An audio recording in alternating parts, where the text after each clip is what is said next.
So everybody's been drawing some really fun comparisons to Nazi Germany lately, but you know what this era makes me think of is the Spanish Civil War. And I want to talk about it, so let's get into it.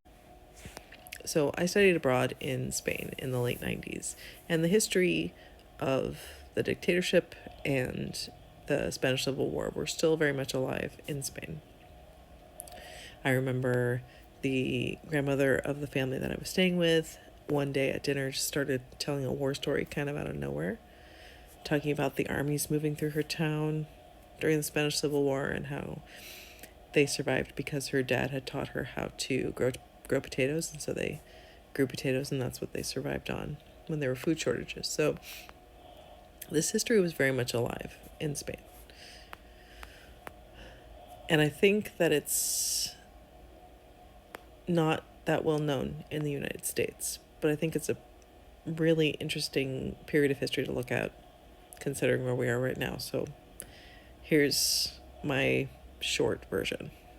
And if you're interested in more about the Spanish Civil War, PBS did a really excellent six part documentary, kind of Ken Burns style.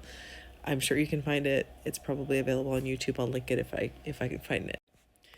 So for centuries, Spain had been covered by monarchy. That monarchy was sadly very inbred, very ineffective, and was eventually overthrown by a dictator in the early part of the 20th century. That dictator was there for about 20 years. He got overthrown, and they instituted a republic. And this republic was very liberal for the time. It was socialist, overtly socialist. It had some pieces that were anarchist. One of the few times in history that anarchists were put in power. They instituted a lot of liberal reforms, mostly economic. They did a lot of land distribution. They tried to take, land that had been held by the ruling class of Spain and redistribute it to the everyday people of Spain. They also had some social reforms. They gave women a lot more access to power. They were able to work outside the home. They were able to be a part of the government. And also divorce was legalized, which was a really big deal in this Catholic country. So a lot of reforms. It was a time of great artistic expression, great musical expression. Like the art from this time period is very badass. Like it's really cool. So it was a really cool government. And as you know, we can't have nice things. So the traditional forces in Spain that had always had power in Spain were that monarchy that had been overthrown, the church, and the army. And those three branches conspired to have an iron grip on power for most of Spain's history. In this time period, the church was relatively weak, and the monarchy had been exiled, and the four most powerful generals of the army, the ones who were very loyal to the monarch and to the dictator, they got exiled to North Africa. And so they were in exile, and so we had a weak church, and then the monarchy was in exile, and so was the army. So even though this republic had instituted all of these reforms, and a lot of these reforms were beloved by a lot of people in Spain, there was still a very strong conservative strain in Spain. Like in general, Spain is a fairly conservative country. Certainly for Europe it is. These days it's fairly liberal like most of Europe, but in this time period, Spain was a fairly conservative country. It was very Catholic, very traditional, and there were a lot of monarchists in Spain, and there were a lot of very religious people in Spain. There still are. So even though this republic had some good ideas and had some things that would probably really benefit most of the people of Spain, there was a strong portion of the population who was not that into that much change. And then there was a strong portion of the population that did support the republic, that was really excited about these reforms, that was really passionate about the socialism, the anarchism, the enfranchisement of women, these moral reforms around divorce and things like that. Like, there was a lot of support for the Republic, but the country was divided a bit along cultural lines.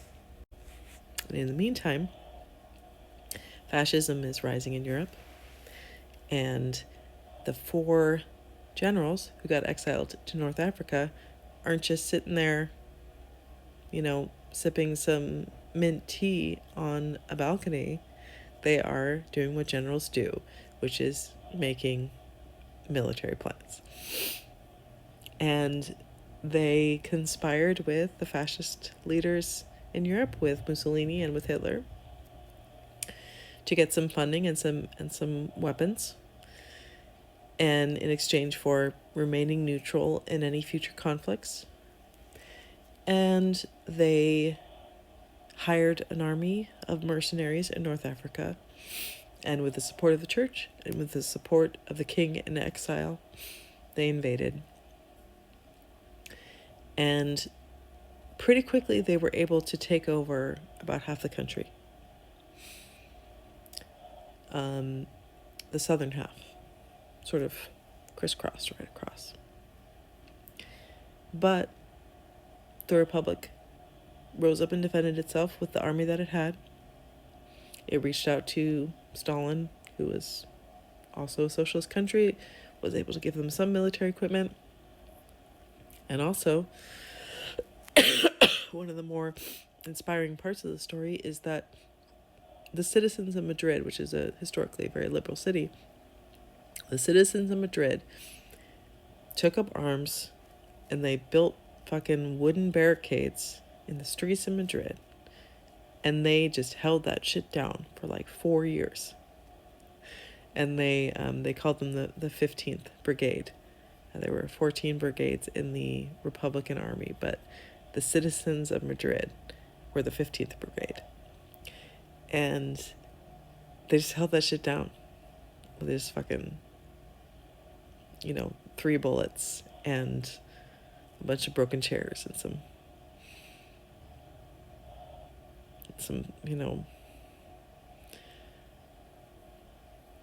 just hope, I guess. So it was a bloody and brutal conflict that was fought in the country itself. And in the end, the Spanish Republic didn't have any allies outside of Spain except for Stalin, and Stalin didn't have a whole lot to give. There was a brigade of international young people who came to Spain from the United States and Canada, from England, from Sweden, people who believed in the Spanish Republic and wanted to support, and they came and they fought, called the International Brigade. But eventually the Republic lost, and Spain had a dictatorship for 40 years. They had a dictatorship until the dictator died. And the dictator, when he died, had groomed the son of the last king, Juan Carlos II. He had groomed him to succeed. After the dictatorship, there was going to be a reinstatement of the Spanish monarchy. And really the only reason that Spain became a constitutional democracy is because the monarch was like, I don't want to be an absolute ruler. I don't want to be a dictator. I want there to be democracy. And he gave up power. Now, there were probably social forces that made that important to him, like, in the late 1970s, like, it would have been wild for there to be like a full-on absolute monarchy in Europe, but there had been a dictatorship, so so Spain is free now. They're a fairly liberal country these days, but they really went through it for a long time, and I highly recommend reading up on it. Spanish Civil War.